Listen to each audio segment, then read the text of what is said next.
Ooh, we're live and my video is not showing up. Let's see if I can get it to show up. Weird. I know, that is weird. Well, you know, I have a friend of mine. It's your sketchy internet. I have a friend of mine who's really into this sort of thing. And what she says is that whenever there's technological issues, it's because it's we're trying to get important information across and something's getting in the way. It's like not working. So we have I guess you're not meant to be on camera today, I guess. That's possible. It's very possible. I had a really interesting conversation today with a bunch of people about health from a lot of different perspectives. One of the guys was a Buddhist monk, and he's now a coach. And it was really interesting. He's trying to empower people. Let's try this camera. Maybe this will work better. There we go. He's trying to empower people to slow down and reconnect with themselves. And I think it's because he got into Buddhism because he struggled with that sort of thing. And so he really got into the meditative practices, and he found through the meditative practices that he was able to get some control over how he thought and how he handled things. So it was kind of fun. I've been working with kids a lot who have ADD lately, kids and adults. And because the things that I do give them control over their ADD. And right. So more and more I'm being recommended to people and finding them, and they're finding me because I can help them get a handle on their ADD, get off the medication or dial it down and, you know, get clear-headed.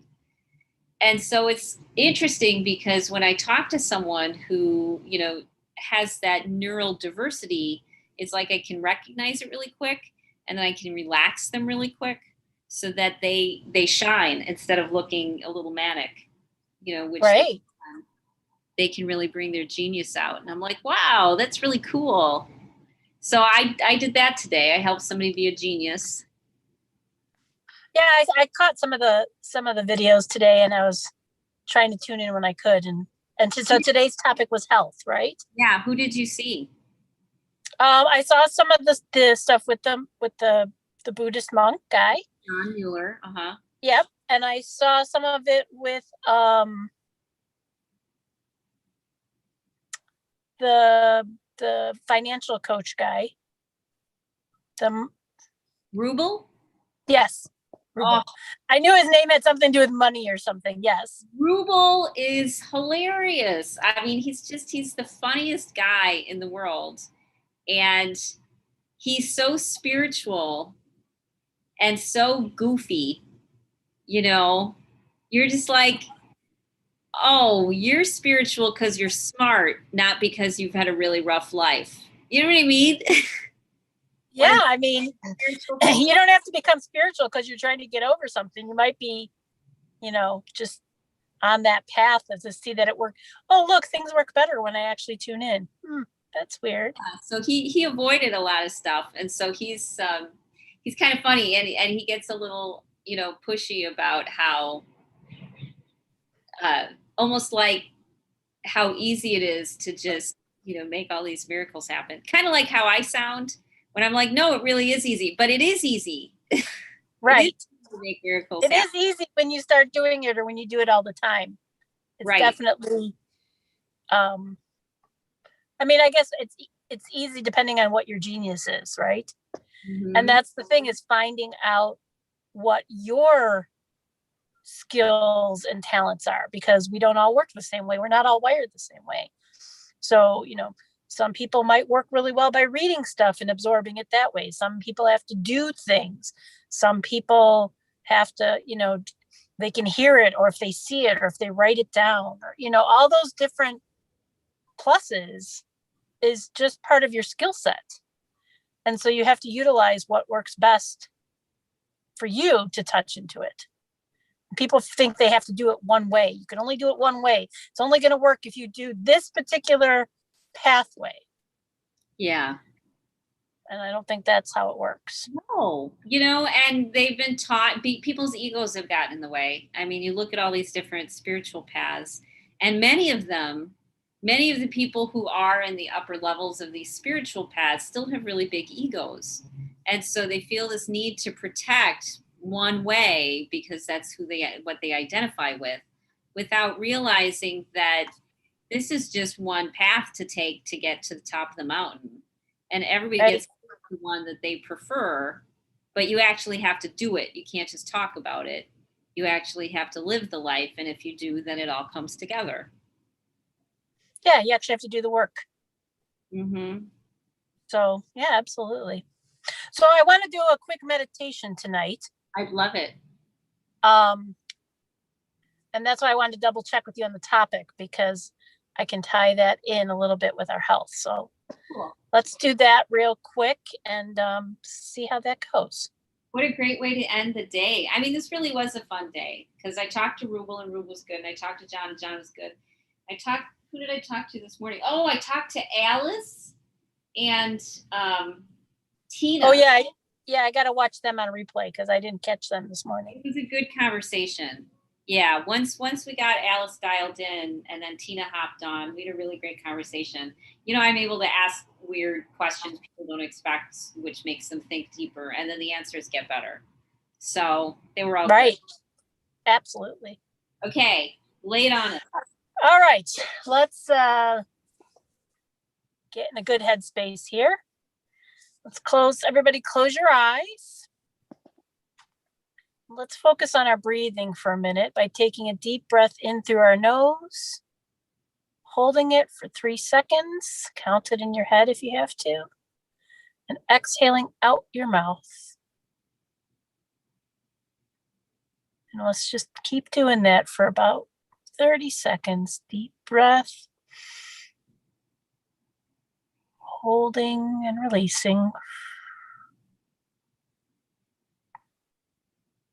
And with each breath, exhalation, just imagine the tension physically leaving your body. Anything you held on to from today, good or bad, let's let it go just for a few minutes. And while you're focusing this, I want you to imagine yourself sitting in a beautiful spot in nature. Maybe it's in a dappled forest with the sunlight peeking through. Maybe it's at the ocean, watching the waves come in. Maybe it's at a lake, watching the sun rise or set. Maybe it's on a beautiful mountain path, listening to the birds and nature move. Just imagine yourself sitting there, perfectly calm and relaxed, enjoying this perfect moment.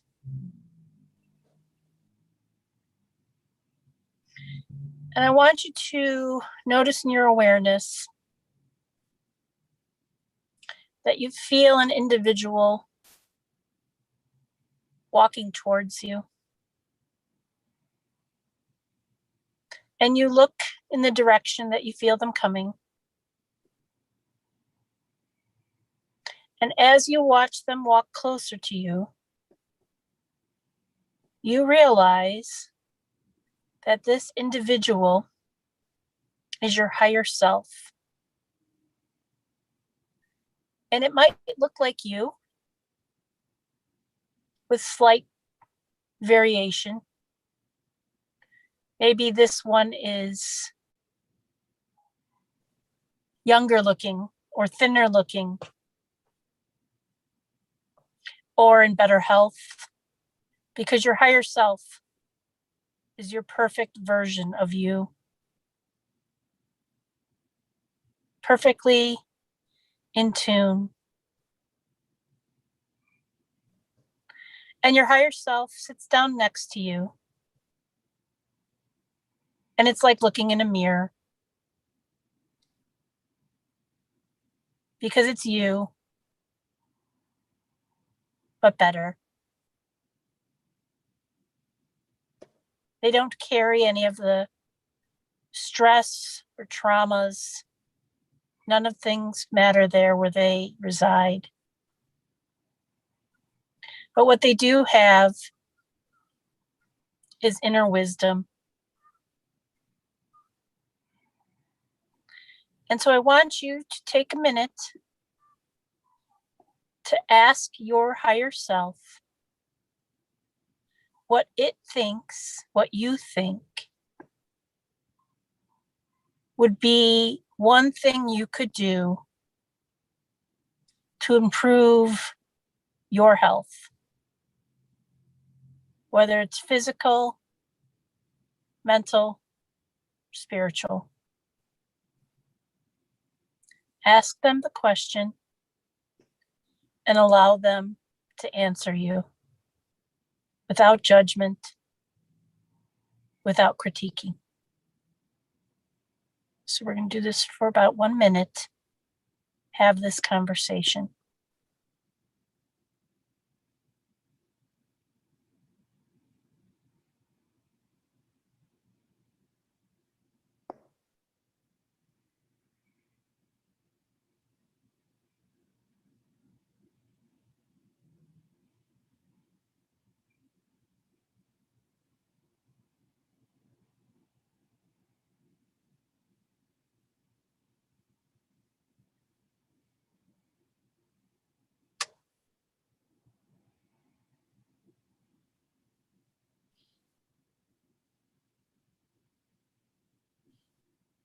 And with that information, in your mind's eye, you both stand up, hug each other, feeling that information integrate into you, into your conscious awareness.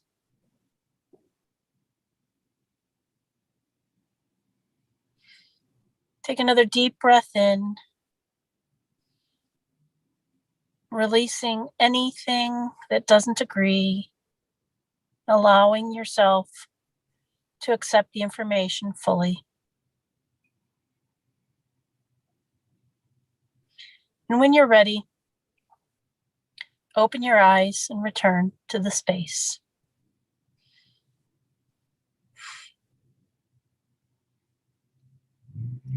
This is great. Thank you. Did you get anything good? Yeah. The thing I got was that I need to remember to stay in service of people. Interesting. Whenever I work with them and present to them, because it can be easy to let our own worries distract us. Mm-hmm. And to be really present means that you're connecting with someone on a deep soul level, which is nourishing for me and my health and nourishing for them. Because Right. I need to really listen to what they have to say and really help them. And it ends up this wonderful flow because then they give back that same energy that I just gave to them. So the more present I am to people, the more present they are to themselves and to me. And then it ends up with this really wonderful flow of health and well-being. You know, I really like that idea too of being in service, because it reminds us to get our egos out of the way.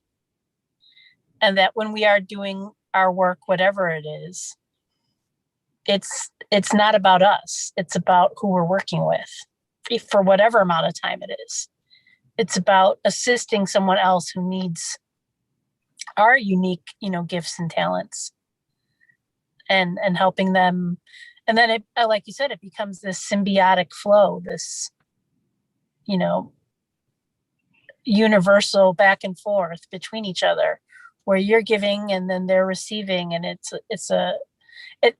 ends up being more beneficial for everybody in that way. and I'm finding, this ADD thing is really great, because who is the most difficult to get through but 16-year-old boys who have ADD, who've just gone through a divorce, of some sort who's picked on by their dad all the time, who is the most closed down? And I'm finding, so I've got these mothers who are like, can you help my son? And I'm helping them. And I'm helping turn these kids into geniuses, because they're able to focus, they're able to calm down, they're able to direct their thoughts. And it's so rewarding, to think about how I'm affecting the future by being of service to them and helping them learn how to manage their energy in a way that's really productive for them and turns them from a train wreck into somebody who's really successful in life. And I'm like, if we can get 16-year-old boys, white male boys, you know what I mean? How we could change the world. And who knows what, yeah, who knows what they will go on to do when somebody takes the time to help them laser point in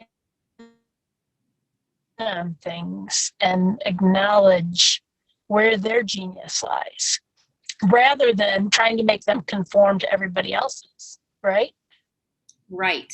And that's true of anybody. Again, that same thing, when we allow ourselves to express our own genius in our own unique way, then we know it.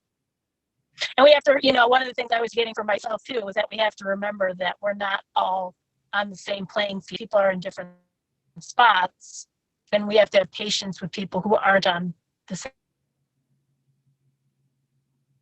same spot we are, because we weren't always in the spots we're in. It's a growth. So, all right, awesome. Well, the thing I've noticed is, okay. Well, I think that'll be it. Did we freeze up? I think you froze up. Well, did I?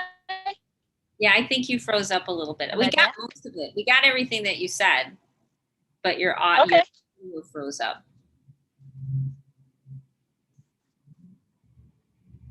So with that, my time here is done. It's spirit talking to us again, I guess. Okay. Right. So tomorrow we're doing wealth. And so we'll have a day of working through and talking about and focusing on abundance, which I really love. I'll have to bring out all my crystals and show everybody how I create abundance in my life with all my fun. I love it. My body loves it. My body loves it. I'm not giving it up like ever, because my body's like, oh, look, we're aligning and I feel this. And, oh, look, you're letting this go and you're healing. And isn't this, oh, look, your breathing changed. My body's just so in love with itself. It's hilarious. Love it. Okay, so we'll talk to you tomorrow. Thanks. Bye. Bye.